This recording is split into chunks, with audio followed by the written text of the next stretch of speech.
चलिए बढ़ते आगे। आपको बता दें कि हरियाणा की जानी मानी संस्था एमटीएफसी के संस्थापक नरेश धूल लोगों के लिए मसीहा बन गए हैं। नरेश धूल ऐसे बच्चों को निःशुल्क शिक्षा दे रहे हैं जो शिक्षा और समाज की मुख्य धारा से वंचित है। आपको बता दें कि कुछ ही बच्चों से शुरू हुई ये संस्था आज 300 गरीब बच्चों के जीवन में शिक्षा की ज्योति जला रही है। तो जिन नरेश धूल की आज हम बात कर रहे थे वो हमारे साथ इस खास कार्यक्रम में जुड़ गए। नरेश जी, बहुत बहुत स्वागत है खबर फास्ट पर आपका। नरेश जी, आप आवाज सुन पा रहे हैं?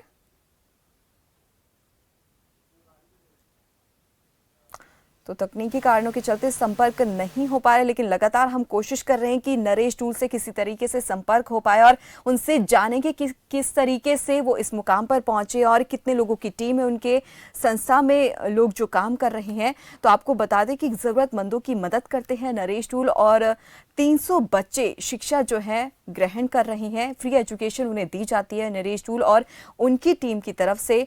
और आपको बता दें कि ये बच्चे और आगे की पढ़ाई भी करते हुए नजर आ रहे हैं। और ये भी कहा जा रहा है एनजीओ होने के नाते कई लोगों से उनको मदद भी मिलती है, क्योंकि देखा जाता है कि एनजीओ की अगर हम लोग बात करते हैं तो नॉन गवर्नमेंट ऑर्गेनाइजेशन जो कि सरकार से कोई सीधा ताल्लुक नहीं होता है, तो ऐसे में जो लोग हैं वो खुद आगे बढ़कर इस संस्था में अपना योगदान देते हैं और इन जरूरतमंद बच्चों की मदद किया करते हैं। और हमारे साथ नरेश धूल जुड़ गए हैं। नरेश, बहुत बहुत स्वागत है आपका इस खबर फास्ट पर। नरेश जी, आप आवाज सुन पा रहे हैं? हाँ, मैं सुन पा रहा हूँ मैम। बहुत बहुत स्वागत है खबर फास्ट पर आपका, और आपने अपना कीमती वक्त हमें दिया है। धन्यवाद मैम, धन्यवाद जी।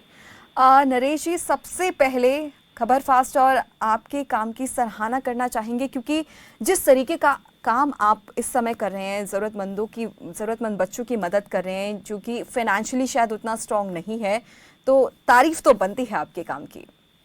Thank you ma'am. जी।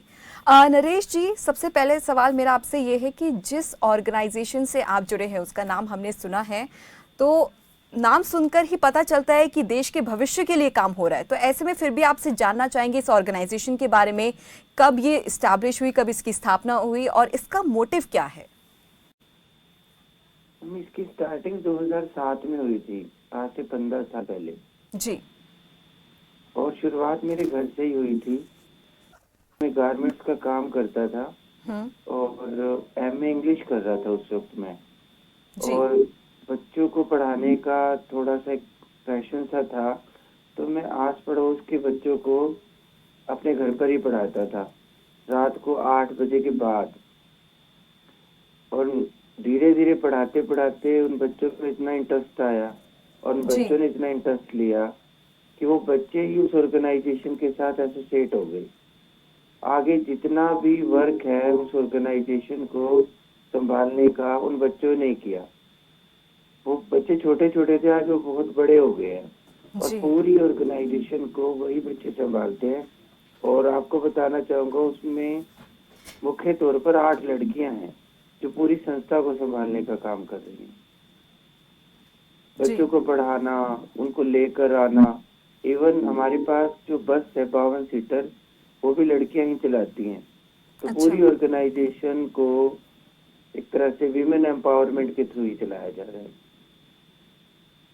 जी। नरेश जी, जैसे कि आपने बताया कि आप अपनी पढ़ाई कर रहे थे और उस समय ही आपने बच्चों को पढ़ाना शुरू किया, तो आप समय कैसे निकालते थे उस समय? स्टार्टिंग में तो बड़ा टफ था, फिर धीरे धीरे मैनेज करना पड़ा। जी। क्योंकि एजुकेशन ले रहा था तो साथ साथ बच्चों को पढ़ा रहा था, तो खुद की भी एजुकेशन बेटर ही हो रही थी। बिल्कुल, उसमें कोई कमी नहीं आ रही थी। बिल्कुल। अच्छा नरेश जी, मेरा अगला सवाल आपसे ये है कि अभी अगर मौजूदा स्थिति की हम लोग बात करते हैं, करंट सिचुएशन की अगर हम लोग बात करते हैं, तो इस समय कितने लोगों की टीम आपके साथ जुड़ी है और जब आपने संस्था की शुरुआत की तो कितने लोग उस समय आपके साथ खड़े थे? स्टार्टिंग में तो मैम काफी स्ट्रगल था, लोगों को समझाना भी काफी मुश्किल था। और अब तो रोहतक सिटी के अंदर ना बहुत ऑर्गेनाइजेशन हो गई है, तो कोई भी युवा अगर इनिशिएटिव लेता है सेवा के काम करने का, तो लोग बिलीव कर लेते हैं। लेकिन 15 साल पहले रोहतक में इतनी ऑर्गेनाइजेशन नहीं थी। और ये बताना कि हम अपना टाइम निकाल रहे हैं, अपना पैसा लगा रहे हैं, ऐसे बच्चों के लिए काम कर रहे हैं। तो इतना कंफर्टेबल नहीं था, ना तो इतना फैमिली का सपोर्ट था, ना रिलेटिव का, ना नेबर्स का। फिर भी कुछ ऐसे लोग मिले जिन्होंने मोटिवेट किया, सपोर्ट किया, उनके थ्रू आगे और लोग कनेक्ट होते गए।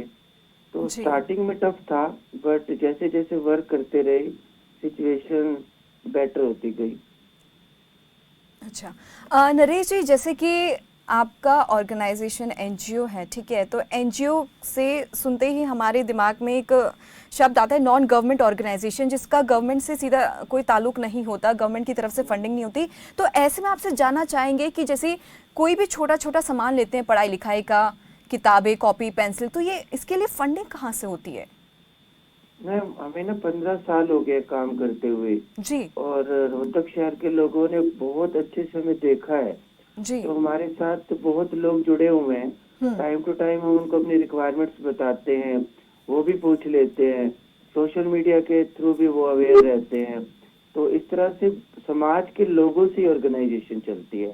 और ऐसा कहना कि गवर्नमेंट से कोई ताल्लुक नहीं होता, ऐसा भी नहीं है। सारे एक दूसरे के पूरक होते हैं।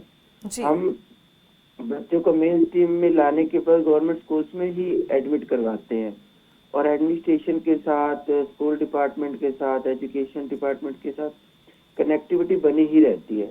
भले ही वो फाइनेंशियली ना हो, बट वो दूसरे वे में तो कनेक्टिविटी जरूरी है।